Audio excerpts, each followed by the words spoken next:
Music has been influential over the ages immensely, but as time passes, it should be expected that music instruments, style, and purpose has evolved and changed over time.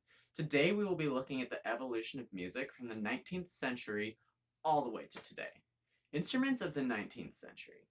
Many instruments made in the 19th century bear striking resemblance to instruments today.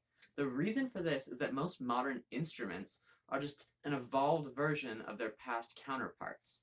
It would be impossible to cover every single one of these instruments, so today we're going to be covering a few of the most influential of all time. Let's begin with the guitar.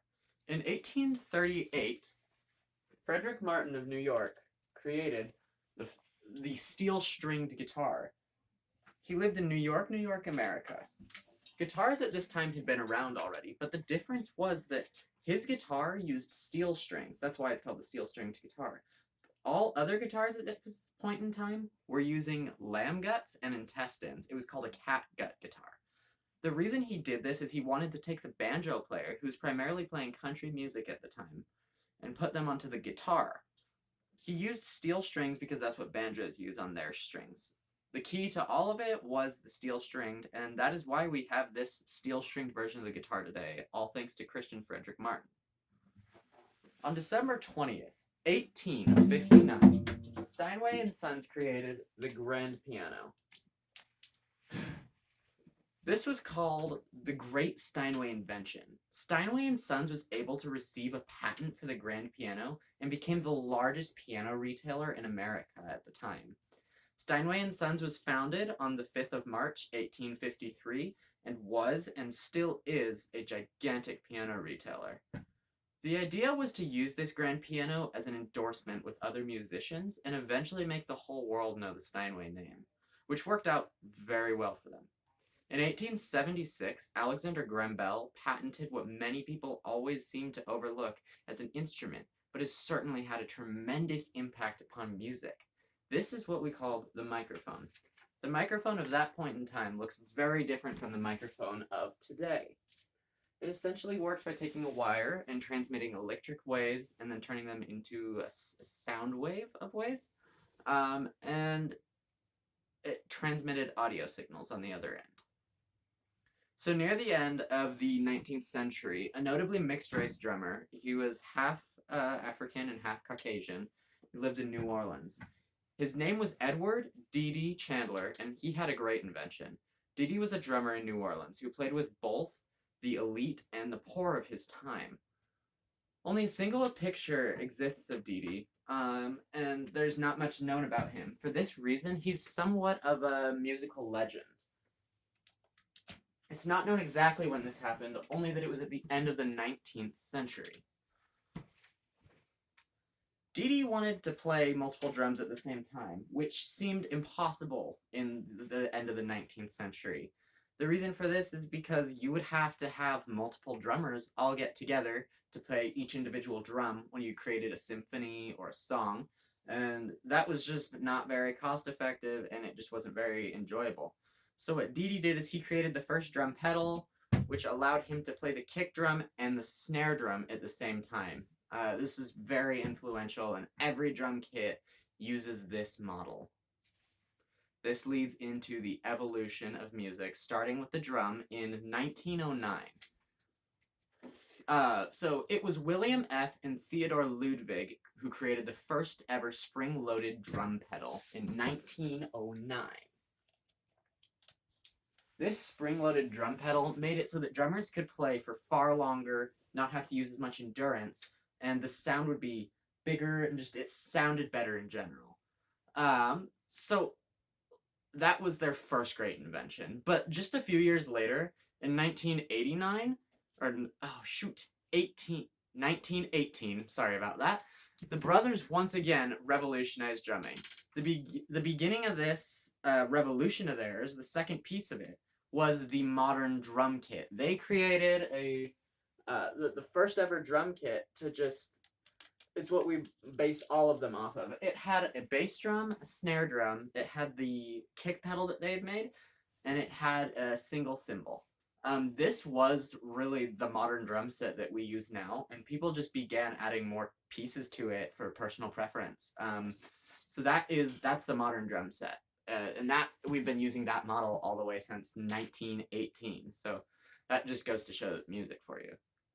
So then in 1931, just a few years later, George Beauchamp and Adolf Rickenbacker patented the electric guitar. Their electric guitar does not look very much like ours does today. It looked far different. They essentially took the acoustic guitar that was made by Mr.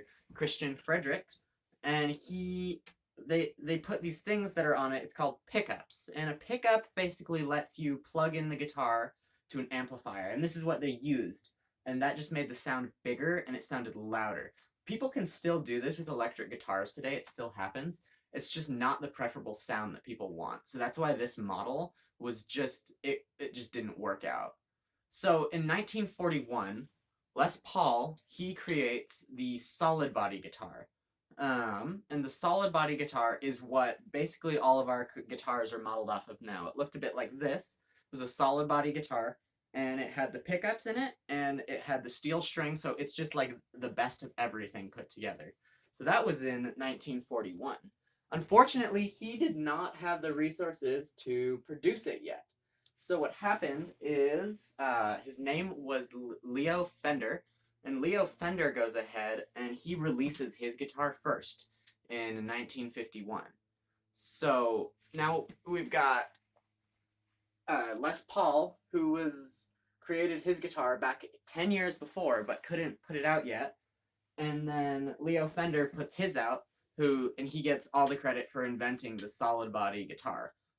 So by the time Les Paul was ready, it was 1952, and Leo Fender had already just dominated the market. So Les Paul in 1952 puts his guitar out, and it is a vastly popular guitar, but it couldn't hold up with the competition at that point. So we're going to backtrack to the 1940s. The first ever semi-electric keyboard was made. It was called the Hammond organ. This instrument did not really make sound properly, and it did not quite sound like a real piano, but it was really important to the evolution of the electric piano and the piano in general, starting all the way back to the grand piano. And that happened sometime in the 1940s. No one's quite sure when. The dates aren't all there. So jumping forward to 1970, the first ever working keyboard that sounds great. It's a perfect keyboard. In addition, it also had a synthesizer on it. The man who made this, his name was, oh my gosh, I'm blanking. His name was Bob Mugg. And Mr. Mugg, he creates the first ever keyboard. It's got a synthesizer on it. It sounds great. And that was in it was in 1970, like pretty much exactly on 1970.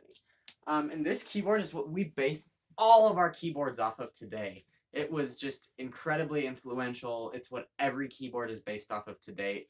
And we've been using the same keyboard model since 1970. When he put this out, it was huge. It created waves in the music community. Just everyone was using his synthesizer keyboard. The synthesizer is the next iteration of the keyboard. It's very similar to it. It's got all the keys that a keyboard has, but you can program any sound into it and then play that sound. Okay, wrapping up our timeline in 2003 is the modern digital microphone. It was made by applying the same principles that Mr. Theodore had made years before. It was the same principles, they just put it into a digital version.